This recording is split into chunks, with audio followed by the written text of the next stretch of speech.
And welcome back to Hannity's America. Jewish voters are questioning Barack Obama's alliance with anti-Israeli supporters and are now challenging him over his relationship with one of America's leading Palestinian activists. Now, we expose this and ties to the Palestinian Liberation Organization in this latest installment of The Real Barack Obama. Last week, Senator Barack Obama, with his occasional American flag pin on his lapel, spoke in front of Jewish voters at a synagogue in Florida. He wanted to reassure them of his personal commitment to Israel, but his loyalty was quickly called into question. You also characterized you and your wife's personal relationship with Rashid Khalidi, an avowed anti-Israel scholar at Columbia. You mentioned Rashid Khalidi, who's a professor at Columbia. I do know him because he taught at the University of Chicago. And he is Palestinian. And I do know him, and I have had conversations. He is not one of my advisors. He's not one of my foreign policy people. His kids went to the lab school, where my kids go as well. He is a respected scholar, although he vehemently disagrees with a lot of Israel policy. As another radical relationship comes to light, Senator Obama is minimizing his association with Rashid Khalidi, an allegedly former member of a terror organization.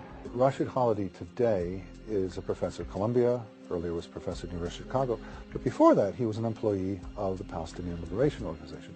And he was an employee of the PLO back when it was a designated terrorist organization. In 1982, the New York Times referred to him in an article on June 9th of that year as director of the Palestinian News Press Agency.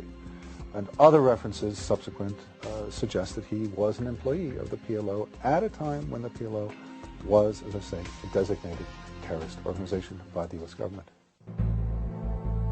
Today, Rashid Khalidi is the head of the Middle East program at Columbia University. Not surprisingly, he helped coordinate Mahmoud Ahmadinejad's speech at the school, who said Israel should be wiped off the map. The Palestinian activist is an outspoken critic of the United States who mourns the establishment of Israel as a, quote, catastrophe. He has justified terrorism by Palestinians against Israeli soldiers in the West Bank on the grounds that what he called resistance to occupation is legitimate in international law, unquote. In other words, terrorism okay if it's against soldiers. Daniel Pipe says a financial web connects Senator Obama to the former PLO agent. It's also clear from the record that they had a financial connection and that Obama sat on the board of a foundation, the Wood Fund, that gave money in 2 successive years, 2001, 2002, to an organization, the Arab American Action Network, that Rashid Khalidi co-founded and his wife directed. And the other direction, Khalidi held a fundraiser, a political fundraiser for Barack Obama in 2000. So they were helping each other financially. The foundation that Pipes referred to is the Chicago-based Woods Fund that both Obama and the unrepentant terrorist William Ayers co-chaired.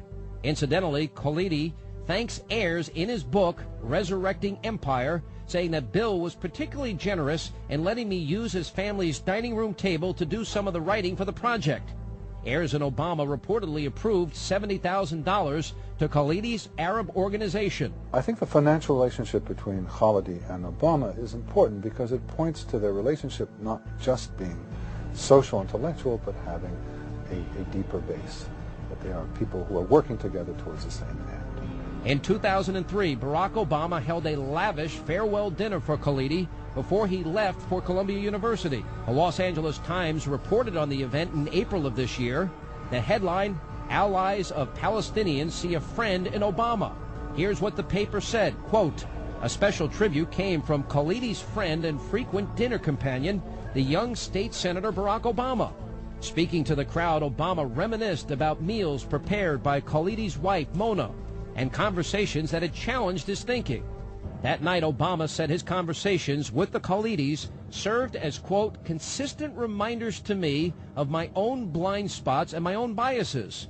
It is for that reason that I'm hoping that for many years to come, we continue that conversation, a conversation that is necessary not just around Mona and Rashid's dinner table, but around the entire world, unquote. Earlier this month, The Nation magazine published an opinion piece by Khalidi titled Palestine, Liberation Deferred. The piece opens with Khalidi characterizing the Palestinian question as a, quote, running sore.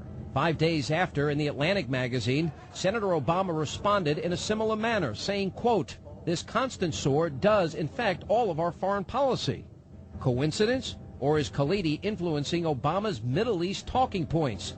Khalidi went on to suggest in his piece that Israel carried out ethnic cleansing of Palestinians. Hannity's America reached out to both Rashid Khalidi and Barack Obama.